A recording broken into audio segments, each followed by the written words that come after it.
আরজিকরের ফরেন্সিক বিশেষজ্ঞ ডক্টর অপূর্ব বিশ্বাসের বিস্ফোরক মন্তব্যের পরেই তৃণমূল কংগ্রেসের পানিহাটির নেতা এবং প্রাক্তন কাউন্সিলর সঞ্জীব ঘোষ এবং বিধায়ক নির্মল ঘোষকে অবিলম্বে সিবিআই হেফাজতে নিয়ে জিজ্ঞাসাবাদের দাবি তুলেছেন রাজ্যের বিরোধী দলনেতা শুভেন্দু অধিকারী। রবিবার সিজিও কমপ্লেক্সে 5 ঘন্টার বেশি সময় ধরে জিজ্ঞাসাবাদের পরে বেরিয়ে যাওয়ার সময় ডক্টর অপূর্ব বিশ্বাস সাংবাদিকদের জানিয়েছিলেন দ্রুত পোস্টমর্টম করতে, তা না হলে রক্তগঙ্গা বয়ে যাবে বলে হুমকি দিয়েছিলেন নির্যাতিতার বাড়ির এলাকার এক প্রাক্তন কাউন্সিলর, যিনি নির্যাতিতার বাড়ির দুঃসম্পর্কের আত্মীয় বলে পরিচয় দিয়েছিলেন। এরপরই সোমবার সকালে রাজ্যের বিরোধী দলনেতা শুভেন্দু অধিকারী সেই ভিডিও ক্লিপ টুইট করে জানিয়েছেন, ফরেনসিক বিশেষজ্ঞ ডাক্তার বিশ্বাসের বক্তব্যে স্পষ্ট, দ্রুত মৃতদেহের পোস্টমর্টম এবং সৎকারের জন্য রাজনৈতিক উদ্দেশ্যেই ফরেনসিক বিশেষজ্ঞদের উপরে চাপ তৈরি করা হয়েছিল। এরপর কেন পানিহাটি অঞ্চলের ওই বিধায়ক এবং প্রাক্তন কাউন্সিলরকে সিবিআই নিজেদের হেফাজতে নিয়ে জিজ্ঞাসাবাদ করছে না, প্রশ্ন তুলেছেন শুভেন্দু অধিকারী।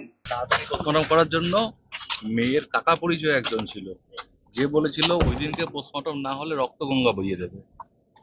বাড়ির লোককে বলেছিল তাড়াতাড়ি করতে, পেপার আসাতে দেরি হওয়ার জন্য পোস্টমর্টম একটু দেরি হয়েছিল। বাড়ির লোক থেকে প্রেসার করা হয়েছিল ওই দিন পিএম না হলে রক্তগঙ্গা বয়ে যাবে। এক্স কাউন্সিলর বলে একজন কেউ ছিলেন, নাম বলতে পারবো না।